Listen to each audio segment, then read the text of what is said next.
दसी वॾी बिनेट थकींदसि माइट मुंहिंजो मंगलो कराईंदा जवान जॾहिं मां थींदसि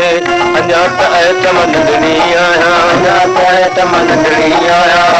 ऐट अञा मां नंढड़ी आहियां ऐट अञा नंढड़ी आहियां उमरकोट जिले थरपाकर जी बहराड़ी में हिकु ज़मींदार 75 सालनि जे थी सां गॾु बंगले में रहंदो बंगले जे चौधारी कंदनि जो लोढ़ो ॾिनल हो ऐं लोढ़े जे ॿाहिरां पहलवान पीरल नाले चौकीदार पहिरो ॾींदो हो हिकु ॾिहाड़े कंहिं कम सां ज़मींदार ॿाहिरि थो वञे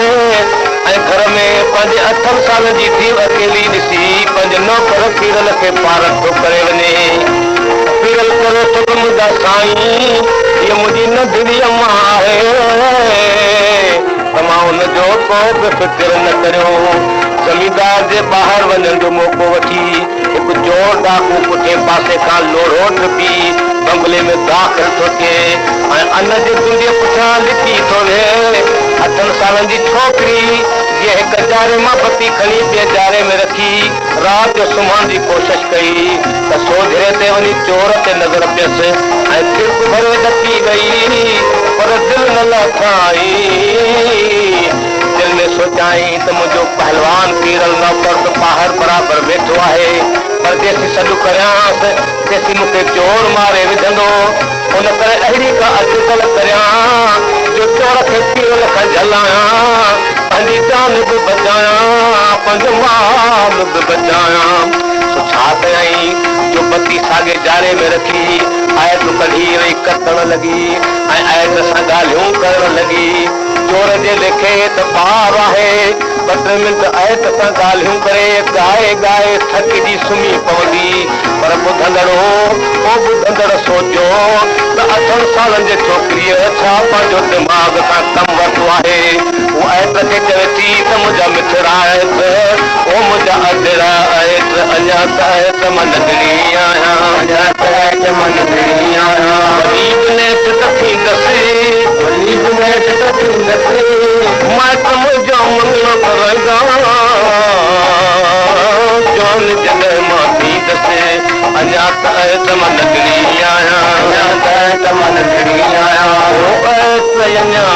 मां नंढड़ी आहियां ऐत अञा मंगले खां पोइ छा थींदो घोट चढ़ी घर घोड़ी ईंदो वठी नाल मुकनींदो यर वठी नाल मुकनींदो यर वठी नाल मुकनींदो पुछदे पितन जो घर ही पुराणो अरे सावरन जे घर थींदसि वॾी बिनेट थींदसि शादीअ खां पोइ छा थींदो शादीअ खां पोइ पुट बि त ॼमंदो मां पीरल नाम धरींदसि पीरल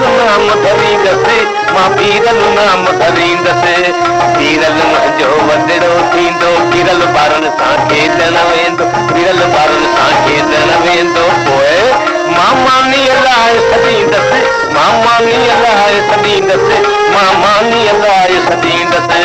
न तो अचा पीरल चवंदो रांद में रीधल हूंदो मुंहिंजो रांद में रीधल हूंदो पीरल हेॾे अच पीरल हेॾे अच वाका करे सॾींदसि मां वाका करे सॾींदसि काह करे जो चयई त पीरल हेॾा अचो त ॿाहिरि जो संदसि पीरल नौकर वेठो